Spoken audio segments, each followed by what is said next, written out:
have different patterns. Like, I don't know. It's supposed to be a bookmark. So.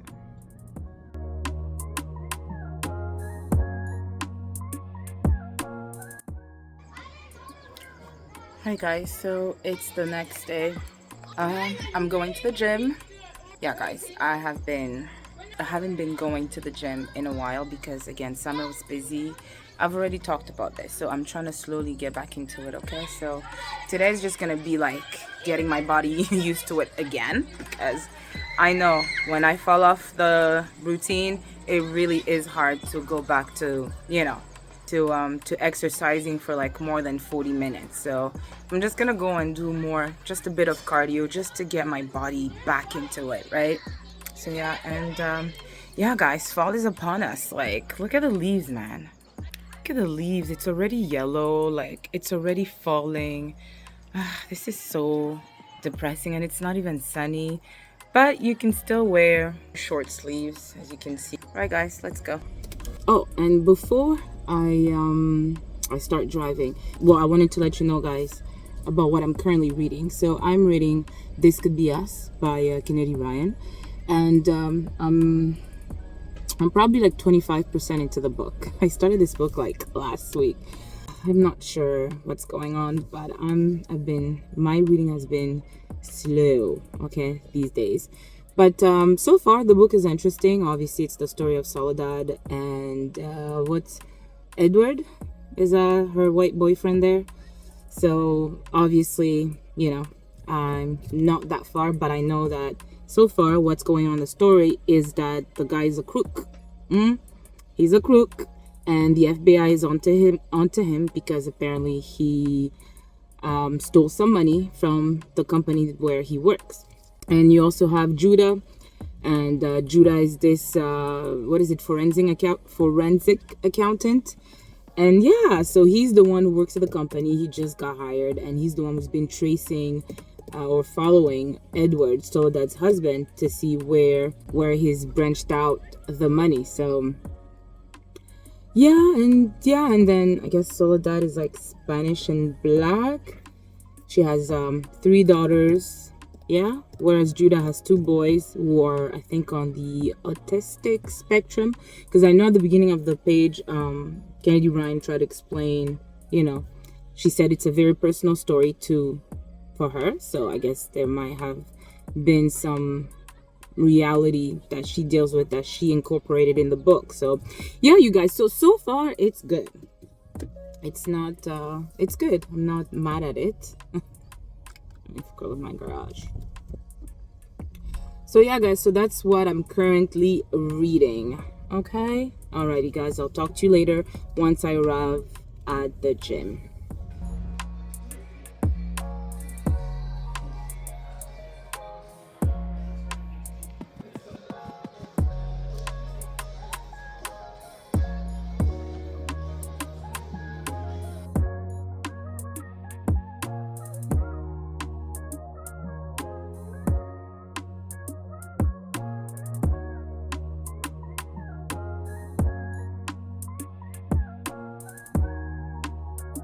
We're done. This isn't a cute workout. Fresh air, y'all. Fresh air. Feels good. Feels good to work out. Ooh.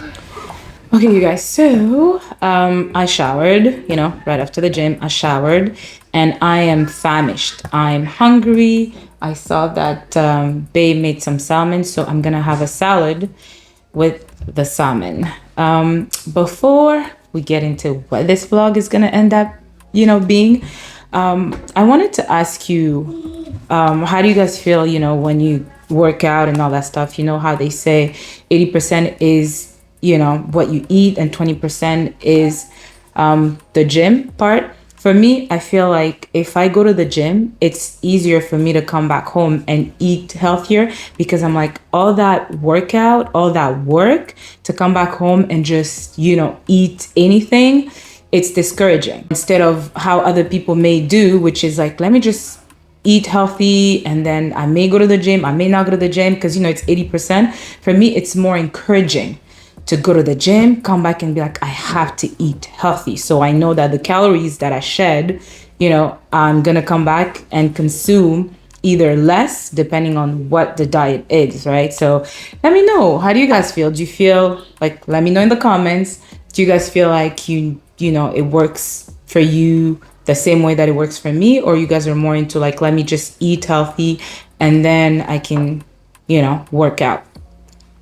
But either way, also I wanted to let you know about the audio that I was listening to while I was working out. So I've been listening to Remembrance by Rita Woods. So I just finished at the gym, and let me just rate the story right away before I tell you a little bit what the story is about. So it's gonna be 3.75 out of 5, and I'll tell you why. So this story takes place during during two timelines. So you have slavery time, and then you have the current time, and we follow a couple of women. So during slavery time, we follow Margot and we follow Abigail. And I'll tell you about their story in a minute. And then we follow Gaëlle. Gail, I guess that's how you say it in French, but in English, but in French it's Gaëlle. Okay, she's a girl. And first of all, let's address the elephant in the room before I continue with this story. So yeah, you guys, you noticed that my color has changed from the last time that you saw me. It's probably in my book haul video that I just did recently. So basically my goal with my hair right now is that I'm trying to have platinum blonde, okay? And I thought it was just simple as dyeing your hair. I went to buy the platinum blonde color and I thought it's just gonna be that easy. So no, so basically it's bleached. I guess it stripped my hair color, and now there's actually another step. So that's what I'm trying to figure out. So tomorrow I'm actually gonna go and I get they call it, I saw that it's supposed to be T18 toner plus 20 developer.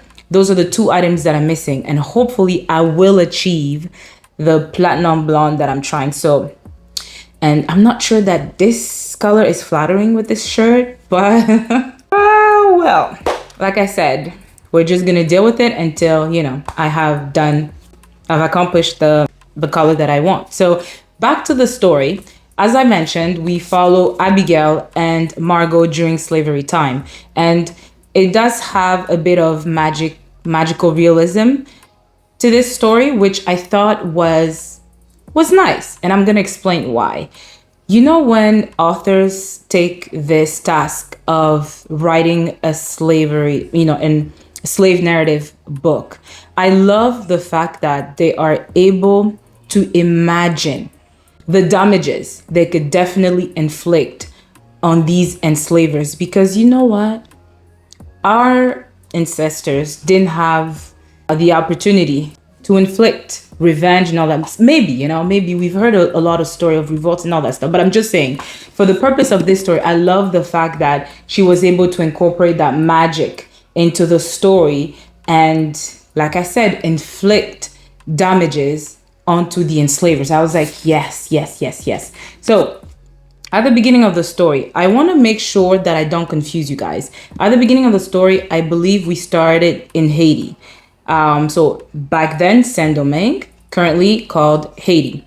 And that's when you learn about Margot and Veronique, her little sister. They live on a plantation, and obviously they are enslaved. But the thing is, Margot is with her sister. She lives with her sister and their grandmother.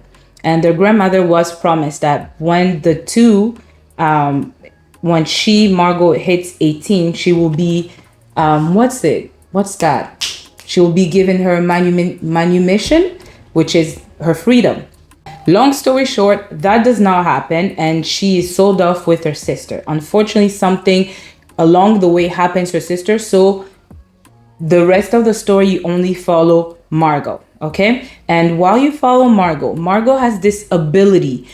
She's not a healer per se, but she has this ability. When she touches somebody, she can feel their pain, their heartbeat, and all that stuff. And at some point at the beginning of the story, the kid of the planter, one of the kid of the planter has those fevers. Like, back in the days they had those, I don't know if it's yellow fever or black fever, because the kid was vomiting black vomit and all that stuff. And the mistress of the house was asking for help to Margot's grandmother. She was a healer. So combined with Margot's ability, they were able to sort of help that little boy, the mistress' son.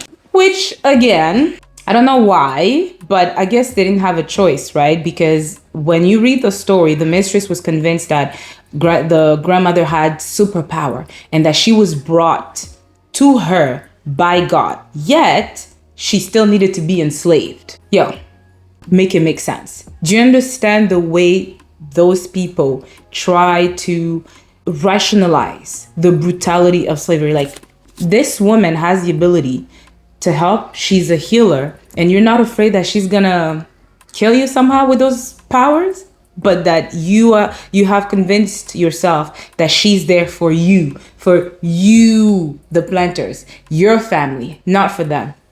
Anyways, so back to Margot. Unfortunately, she sold off. Her grandmother is left behind, and I believe they end up in New Orleans, because you hear Margot later on speak Creole, but a little bit of French as well. And that's when the story picks up. You hear about Margot meeting Abigail. Now, Abigail is called Babalao.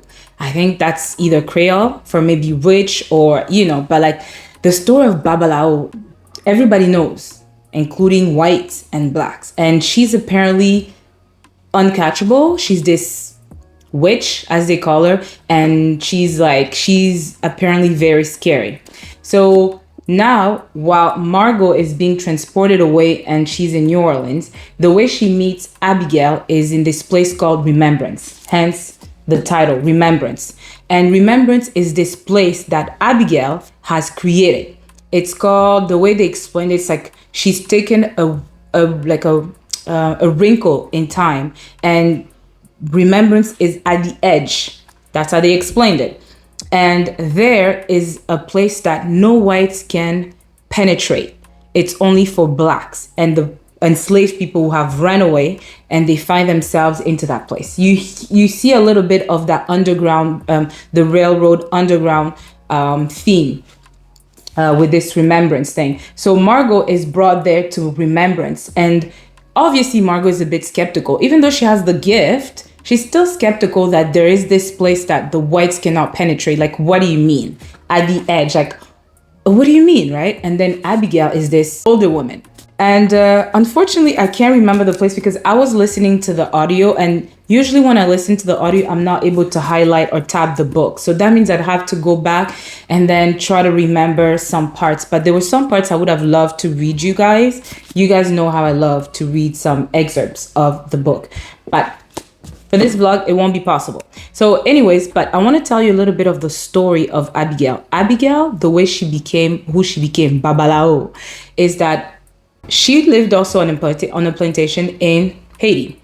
And there as well, something happened. So it's during the time where revolts are like brewing around the plantations. Enslaved people are about to like revolt.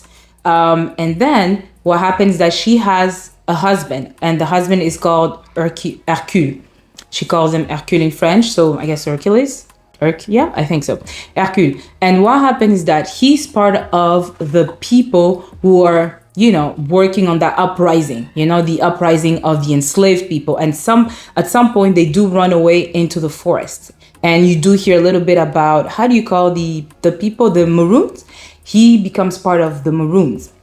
And then the only thing is, guys, y'all know that those type of narratives, books, are heavy. Unfortunately, Hercules gets caught, and she has 2 sons by him. The consequence was horrifying.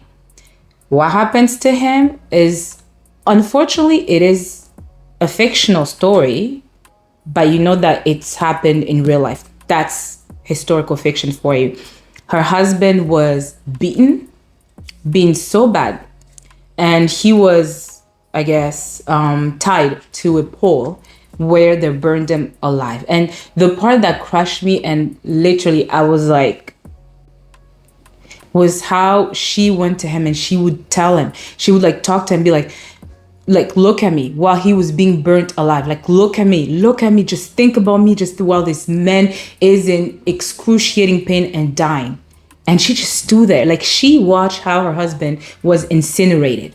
Like, anyways, you guys. So after that, the slaves have revolted. There's things happening. So the mistress and her takes Abigail, and they're like, okay, we have to leave. We have to leave the island because obviously there are things happening. So they do leave, but she's like, where are my sons? I need to get my sons. Like, they're gonna come after. Never. Nothing happened. So you can now, I guess that's when the author decided to transform Abigail and make her into this Babalao. Hence how she came into her magic power, created remembrance with that vengeance, with that hatred that she had, against the enslavers. Let's fast forward, okay? Because once she's become that woman, she also is accompanied by another man who's called Josiah. And I have to say, you guys, to have the best experience, yes, you can read the book, but I think you should also listen to the audio because the author was excellent. She was able to have the Creole accent, the French accent, the English accent at the same time. Like, I was able to differentiate between a white enslaver speaking, a black woman speaking, and a Haitian woman speaking. It was really good. She did a good job. So, and I love the expressions, the Creole expressions, I really enjoy the audio. So I would recommend that you listen to the audio. But yeah, she's there with Josiah. They have created this, this safe place for the enslaved people. And for 2-3 years, everything is fine until Margot arrives. And there's this other girl called Winter. So you have Margot, Winter, Abigail, Josiah in remembrance. Those are the main characters. Winter was taken by Abigail and she was brought up into remembrance. So she has no idea of what's out there. Like, she's heard stories. She's seen all these people who've ran away from whatever, but she's never been out of remembrance, right? So something happens and apparently the veil, I guess, is now is broken to the point where enslavers have been able to come into remembrance, and you start to discover that there's something happening with Abigail. Her power are fading slowly away. And then Winter, who's not, she doesn't understand what's going on. She's like, okay, what's going on? They call her, how does she call Abigail? They don't call her Abigail. They have a name for her because she's a kid, right? And within Black families, you have a way you call an older person. And she's like, what's going on? Like, how come they have penetrated? Something occurs, and then Winter is snatched away. Margot is safe, okay? For now. By then, you guys, oh God. Then you have Margot, Louisa. Is it Margot? Yeah, Margot. No, it's Winter. Winter and Louisa, sorry. I'm adding another name because it's very clear. I just finished the story, so I'm gonna actually conclude the story without telling you too much. But Winter and Louisa have been snatched by the enslavers, and they're obviously brought away because they're gonna be sold, I think, in Kentucky or something. And then you see the relationship between Winter and Louisa. Louisa is this girl who has a face that is deformed, and I won't tell you a story because you have to find out what happened to her again at the hands of the enslavers, y'all. But let me not digress. There's a hatred between the two, and then Winter is like, why you hate me so much? What's going on? But they are together and they need to work together in order to escape. So that's basically what's going on in remembrance. Now we move to the current time. So the story of Gael, because I told you the story of Gael, I'm not sure what was the connection because it's two different times, right? It's those what's going on in remembrance or Saint Domingo, New Orleans is during slave time, and the current time with Gaia, she's in current time. I think her story starts with that flood that happened. Was it the flood that happened in New Orleans? I think that's how her story starts. But as you follow her, you start to realize that there will be a man that will be following her, and that man is Josiah. But she has no idea who this man is. And I'm trying to remember if at some point the author did mention what the connection was, but there is a connection between her. I think she has some kind of power as well. But her story is that she has a son, and she works in a hospital, and she gets a letter that apparently she's going to be evicted from wherever she is, and she's not happy about it. Long story short, because there's not much action that happens with Gael, except that something does happen to her son. I won't tell you what, but something does happen. That's all I remember about Gael. It's not that she was a sort of a big part of the story, but like I said, there's not a lot of action that happens to her, except, like I said, what occurs with her son and what the connection is with her Josiah. And maybe Abigail. Maybe she's descendant of Abigail. I don't know, you guys, okay?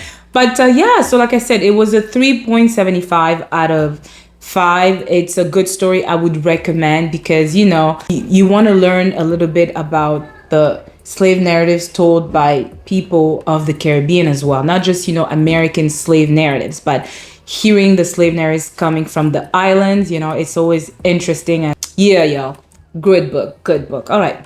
So next, I need to get a salad going. Okay, I'm hungry.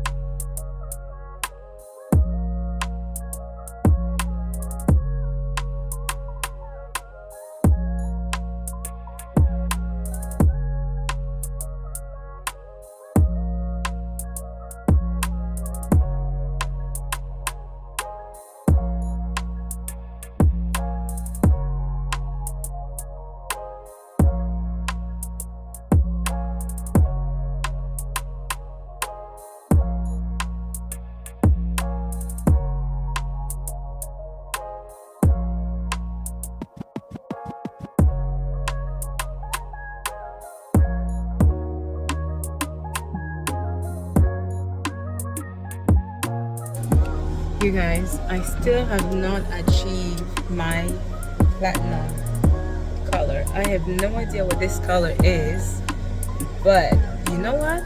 I'd rather than what I had before. That yellow brassy color, it was terrible. But anyway, so right now I am heading to an event, an event in the neighborhood. So let's go see what it's all about. I'm actually running late. This is terrible.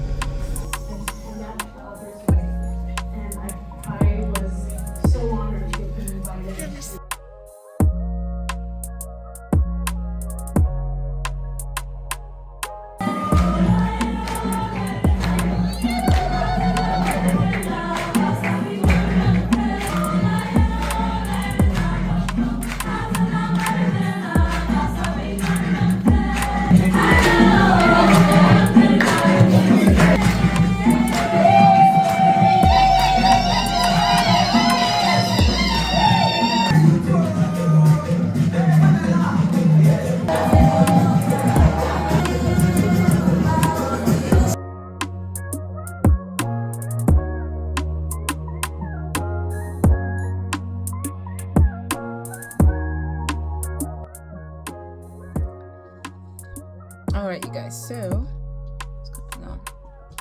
So it's the next day after the event, and I actually picked up a shift. It's Saturday. Also, my hair, y'all, my hair.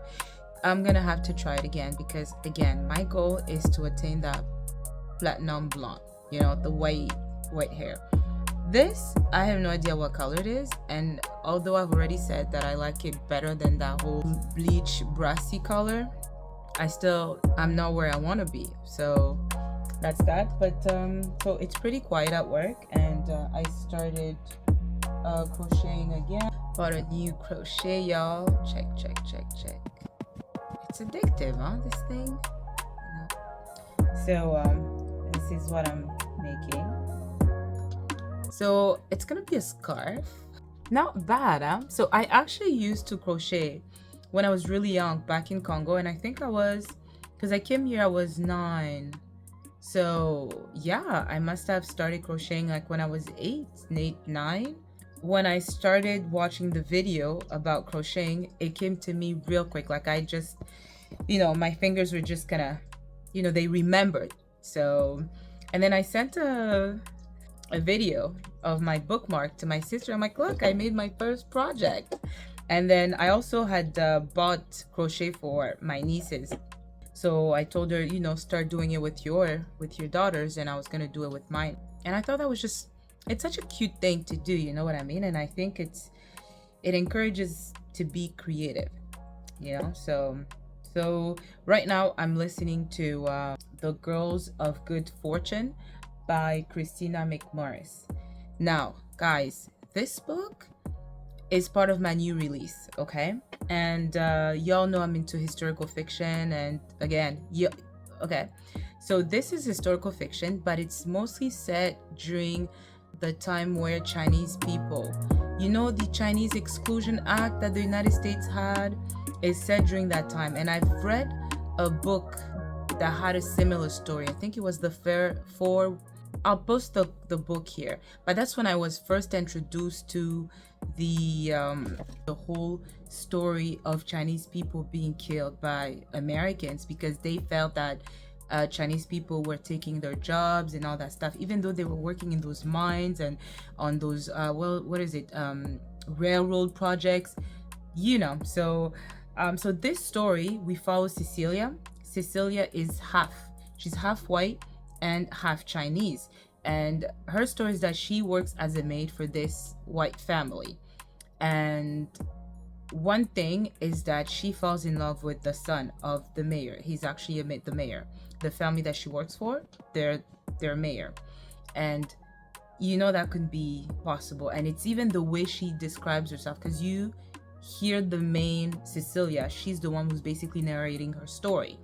And you hear how she's describing herself as a half-breed, and how it was just unacceptable for a white person to get together with Chinese. Man, have we not suffered the hands of white people? Chinese, indigenous, black, Indians, white people. You know, the common denominator, white people. So anyways, one thing leads to another. They fall in love. She falls in love with the son, and the son knows that, you know, you can't just kind of get together with a half Chinese, even if she's half only and the other half is white.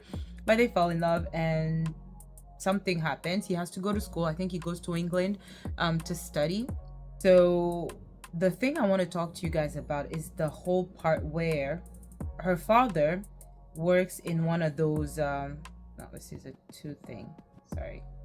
Her father works in one of those mines, and he works outside of the city in which Cecilia is. So one day the mayor calls her in his office, and he's there with his wife, and then he's like, you know, something happened to your dad.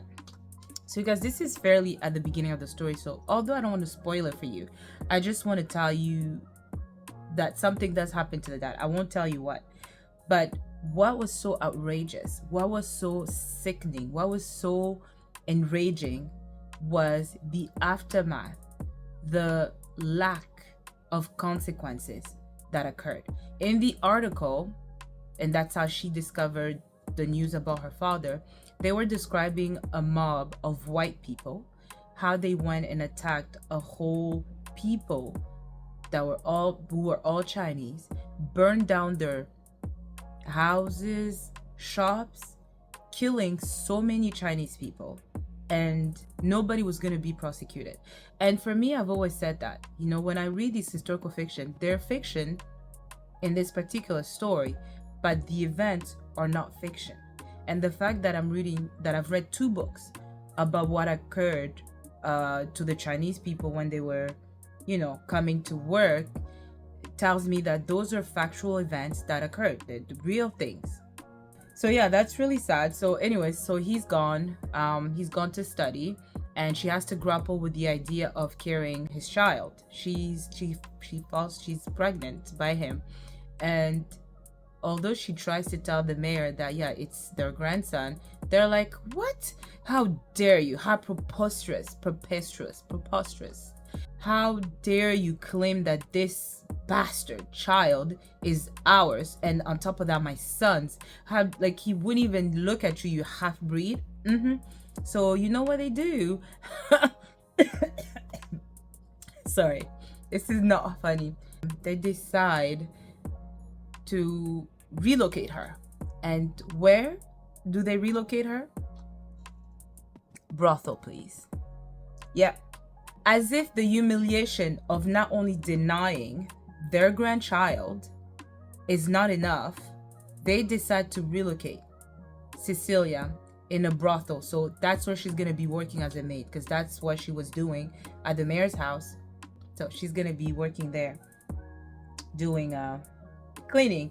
So you could just imagine how this little girl is feeling. By the way, her mom passed away at the beginning of the story. You hear, like, a long time ago. So not only did she lose her two parents, she also lost the father of her child, because who knows, she can't even, because back in the days you can only I have to get back to what year it is, but back in the days you could only communicate via letters, right? And she could now, because she didn't know what school he went to, so the parents wouldn't even let her write to him to tell him, you know, that she's pregnant by him. So can you imagine that? What's his name? I think it's Steve. He's there, he likes her, he loves her, he promised to marry her, but now he doesn't even know that he has a child. And can you imagine if he finds out that the woman that he wants to marry is in a brothel? Do you know how that will ruin it for him? He would be mad. He'd be like, why are you in a brothel? And how would I know that you were not doing, because she's not, you know, she's just there for cleaning. But for a man like Steve, who's living in a society as such, just imagining coming back and you hear that your woman is working in a brothel, what ideas do you get, right? And on top of that, how are you now going to believe that that child is yours? Do you see how they ruined it for her? But yeah, that's basically what I am currently listening to.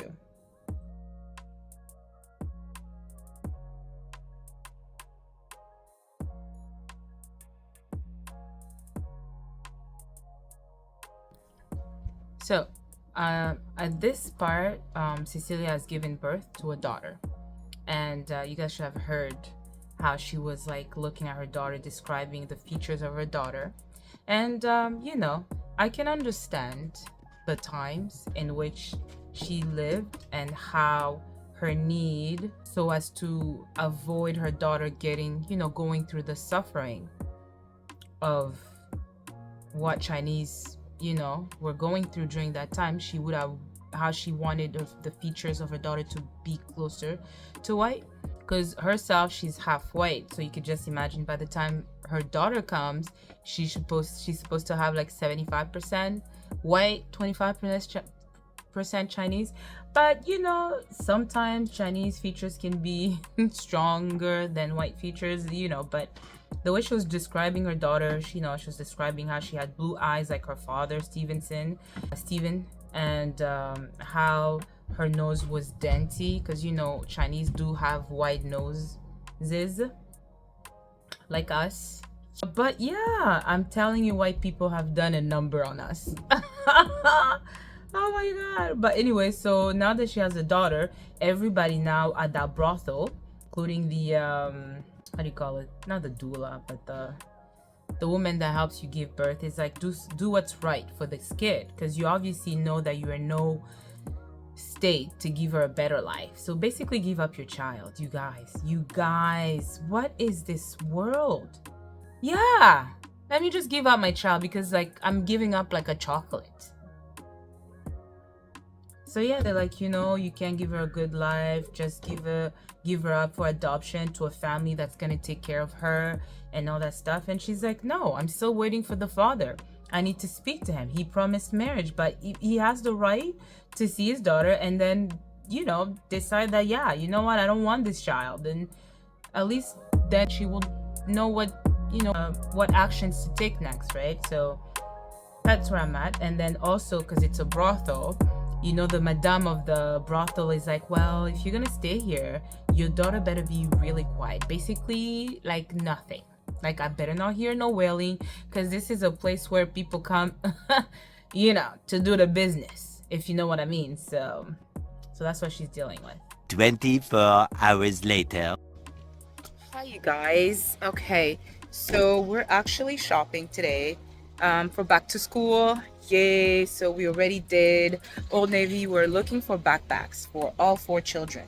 Anyways, I'm gonna try to bring you with me to Walmart while we choose some backpacks, and then we're gonna go to Chapters. You know, I'm a book mom. We have to.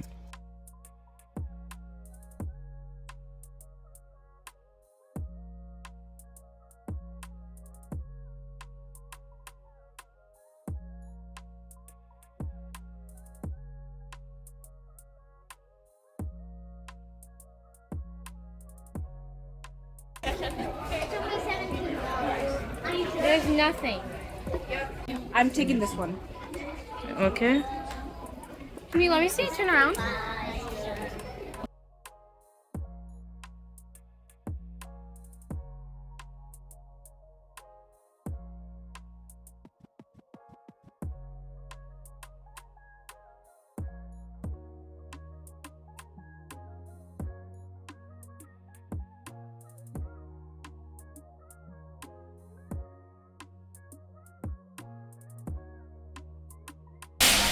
All right, we're done.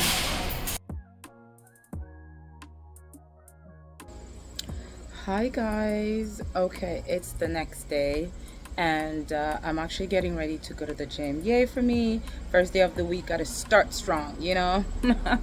Also, yes, so tomorrow is back to school. And guys, when we say we're not ready, we're not ready. So I'm gonna go to the gym. After the gym, I'm gonna go to the grocery stores, grab some lunch stuff, because boy oh boy, we're back at it again, right? So also I wanted to take the opportunity as well to bring some of these books and bring them to the little libraries that I have around my neighborhood, so we could do that together. But first, let me head to the gym before I get lazy, you know.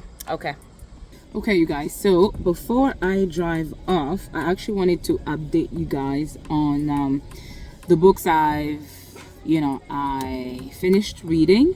You guys know I was reading, so for this vlog I was reading Remembrance, This Could Be Us, as well as The Girls of Good Fortune. Those are the 3 books that I have been reading during this vlog. So I just finished reading This Could Be Us by Kennedy Ryan, and before I get into it, it's a 3.75 out of 5 for me. So let me explain my rating. So I have read a couple of books by Kennedy Ryan, and I know going into Kennedy Ryan's books, I know what my expectations were. You know, I knew I was into a romance mood, and I knew that I wanted to get a lot of naughtiness, right? You know, of course, I know that whenever Kennedy Ryan writes her books, there's always deeper stories. You know, it's more than just the sex, right? But I know that she actually can balance the deeper story with, you know, these sex adventures. So all to say that I wasn't wowed, you know, and I had heard a lot of book reviews about This Could Be Us, and I think most of us extremely annoying shift later, facts that, you know, it was more of like a woman's journey into rehabilitating herself. Does that make sense? But like it was a woman's journey into finding herself again after going through a bad divorce. It was just about self-partnering, self-loving, and of course she added that very important factor, which was the disability representation, which was autism. That she, you know, she explained how she did her research. It's dear to her. I guess she has a child that has autism. So yeah, there was a lot of that in the book, which again, it's a good thing. It's a good thing. But I have to admit that the sex part that I wanted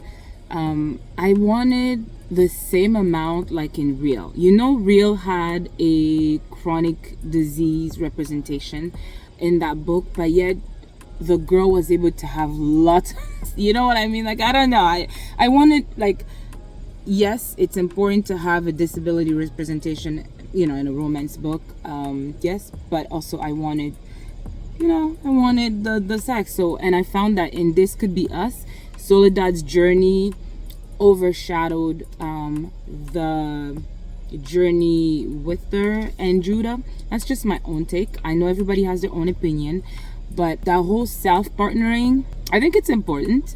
I think it's important. Nowadays, I don't know what people do when it comes to self-healing and just going through that journey after a breakup, after a divorce, what this generation does. And I think today, through Soledad's story, we discover that partnering is a thing. I mean, it's interesting in the world where it's all about Me Too movement, feminism, a lot of I don't know, I thought it was cool. And she did her thing, and Judah was very patient. I have to admit that Judah was the man. Thank God I have Judah in my man, so I lack nothing.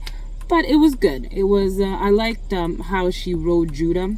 He's a great man. He was very patient, especially when you hear his journey with his ex Tremaine and the boys Adam and Aaron, how much of a dedicated father he's been, what he's going through, and what he's just how he is in the life of his kids with autism, who are autistic. And I know there's a difference between on the autistic spectrum. She explained all of us. So like I said, I'm not familiar with autism. I hear about it, but I think based on what everybody has been saying about This Could Be Us, I think she did a great representation of autism in this book. So yeah, so I don't know, guys. So it was good. It was 3.75 because yeah, it was a deep story. It was good. So right now I'm gonna head back and I'm gonna go to where I'm supposed to be going, but I will be sharing a few quotes with you guys from This Could Be Us. Okay, all right, you guys, I'll see you later. Yo, it's chilly, man. It's very chilly. I feel like I should have left with a sweater. Yes, guys, fall is upon us, and I am not ready for fall. I'm not ready to say goodbye to summer. Like, what? My gosh, it's windy. Can you guys hear that? The wind. Jesus Christ. So let's see what they have in here. All these old books, yeah, need a refresher.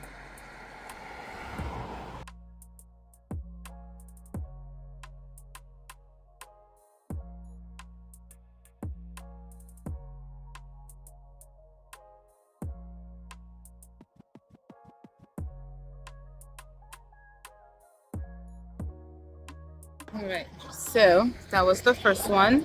We're gonna go to the next one, guys. So here are the books that I'm gonna be giving away. Right here. This one, it's Let It Snow. This is one of my old books, but I have a double of this.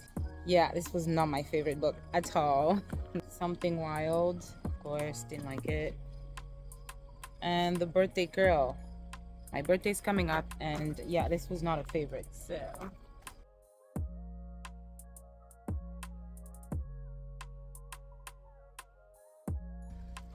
So I still have some books left, so we're gonna go find another free little library. I seen one just up ahead, so let's go. So I have a double of this. I don't know.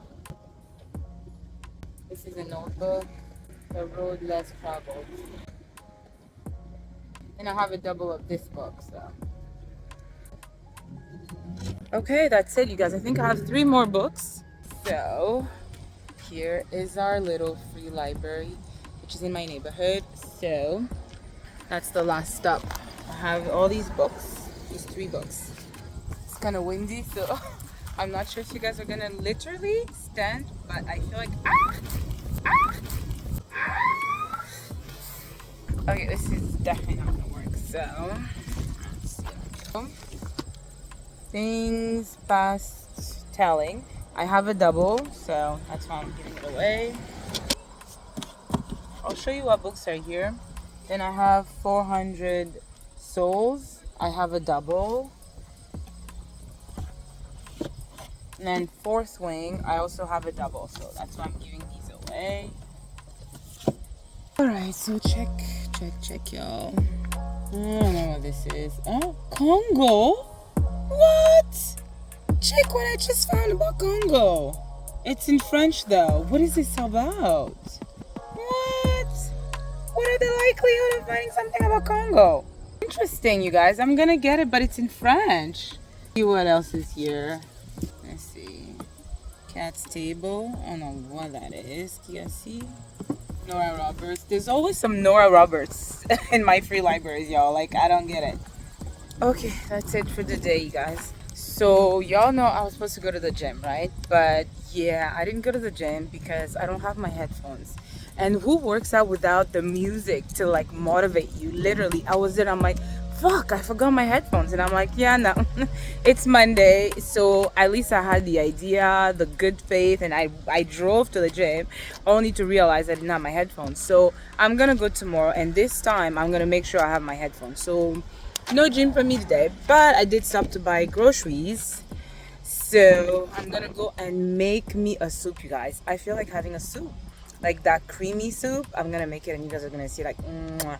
That's what I feel like making. So let's go make that. I'm hungry. Oh, my potatoes ready to boil.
Hello, how's it going, you guys? I hope you're doing fantastic. I'm doing great. It's my birthday. It's my birthday. Anyways, you guys, so this is very spontaneous of me. I wanted to actually close my vlog on my birthday, and the plan was that I was gonna get dressed, have a little photo shoot, and then, you know, get a little fancy dinner, but that didn't happen. Something else did happen, which was really nice. As I said at the beginning of this video, not a video, but this introduction, it's my birthday, so I wanted to close the vlog. And I've been just bringing you guys along throughout the week. In this vlog, we've talked about 3 books. I've talked about Remembrance. I've talked about This Could Be Us. And I've talked about another audio that I was listening. What was I listening to? It was Remembrance, This Could Be Us, and another book, you guys. See? Yeah, I can't remember which other book we talked about, but, you know, I started filming this like at the beginning of August. You'll forgive me, y'all. But yeah, it's time to close this vlog. Throughout the video, y'all saw me struggle with my color, the hair that I wanted, the color that I wanted to have. I wanted to have like white platinum blonde, but this is my 4th time I'm dyeing my hair and I'm just not getting it. And I'm not going to a hair salon to get that hair. So we're just gonna deal with this, and I'm probably gonna just not dye my hair ever again until I get the white hair naturally. So that's that. And you guys saw that I went to the little library, free little library, and I gave some books away. You all saw that I went to the gym at some point at the beginning. I have not maintained that, but I am going back this whole week. Yeah, because the kids went back to school. You guys saw when we went to Walmart to grab their lunch, their backpacks and lunch boxes and all that stuff. So they went back to school, so that's great. That means we're gonna they're gonna settle into the school routine, and I'm gonna settle into a certain routine where I can finally figure out my workout time. So that's gonna be great, and I'm gonna start this this week. And what else? You guys saw me cook a little bit of food, making that soup. Y'all saw me making a salad when I was like pumped up, you know, after working out. I think this was, I showed some great footages in this vlog, and I hope you enjoyed the vlog. I look forward to doing more vlogs. Hopefully I'll have, you know, events to film. You know, vlogs can be of anything, right, as long as you're kind of vlogging throughout the videos. So but I love when I see the vlogs of certain booktubers where they go to like these book events or these festivities and things like that. I think it makes it for a fun video, but there's not much book events happening, so y'all are just gonna deal with my boring life. But yeah, like I said, it's my birthday, so I'm just gonna take it easy, reflect on the past year, my year, and also I want to say thank you to my parents for giving me life, you know, because without them I wouldn't be here. This pretty cuteness would not be in front of you. So let's give a shout out to my parents, and also for hubby, you know, for always, you know, for being with me. I think for all these years that we've been together, we're looking at 11 years, 12 this year in October. So I'm also grateful for him, you know, for being beside me, and yeah, and to my kids and to everyone, right? So everyone that's been in my life, siblings, my friends, everyone. So thank you. I want to say again, thank you to my new subscribers, to the ones who've been riding with me from the beginning of this channel. I appreciate you, I heart you, and again, I'm grateful for this community. You also, you know, I mean, I look forward to talking about books with you guys and sharing all the books and having you guys actually watch my video, comment. It means the world to me. I mean, you guys already know, like, we need you, you know. So thank you. All right, you guys, so I hope you like this video. I hope you will comment, you will share, and don't forget your notification bell. Thank you, and I will see you in my next short video. Okay? Happy birthday. Happy birthday. La la la la la la la la la la la la la la la la. All right, that's it.